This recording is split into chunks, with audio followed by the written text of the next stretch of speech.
Hi friends, ఈరోజు మనం cut అంటే ఏంటి, అసలు ఎందుకు కట్ చేయాలో చూద్దాం. దీనికంటే ముందు మనం సీన్ అంటే ఏంటో తెలుసుకోవాలి. సింపుల్గా చెప్పాలంటే ఒక లొకేషన్లో ఒక టైంలో జరిగేదాన్ని సీన్ అనొచ్చు. ఇప్పుడు ఒక సీన్లో ఆడియన్స్ ఏం చూడాలి అనే దాన్ని బట్టి మనం కట్ చేస్తాం. ఒక సీన్లో డిఫరెంట్ షార్ట్స్ని కలిపినప్పుడు ఒక షార్ట్ నుంచి ఇంకొక షార్ట్కి కట్ చేస్తాం అన్నమాట. ఫర్ ఎగ్జాంపుల్, ఒక సీన్లో ఎవరున్నారు, ఎక్కడున్నారు, ఆ సీన్ ఎక్కడ జరుగుతుంది, ఇవన్నీ ఎస్టాబ్లిష్ చేయడానికి ఫస్ట్ మాస్టర్ షాట్ చూపిస్తాం.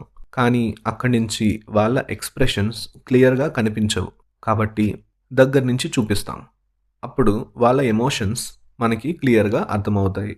అంటే కట్ అనేది షాట్ మార్చడం కోసం కాదు, ఆడియన్స్ ఎమోషన్స్ని గైడ్ చేయడానికి. ఇదే ఎగ్జాంపుల్లో ఈ మాస్టర్ షాట్లో ఈ ఇద్దరి మధ్యలో ఒక కత్తి ఉంది అనుకుందాం. అప్పుడు మళ్ళీ ఆ కత్తికి ఇన్షర్ట్ షాట్కి కట్ చేస్తాం. అంటే దగ్గర నుంచి ఆ ఆబ్జెక్ట్ని చూపిస్తాం. ఇలా సీన్లో టెన్షన్ పెంచుతాం. ఇది షార్ట్ టు షార్ట్ కటింగ్. ఇదే కాకుండా సీన్ టు సీన్ కట్స్ కూడా ఉంటాయి. వాటి గురించి నెక్స్ట్ వీడియోస్లో చూద్దాం. ఇలాంటి ఫిల్మ్ మేకింగ్ కంటెంట్ కోసం మా ఛానల్ని సబ్స్క్రైబ్ చేసుకోండి.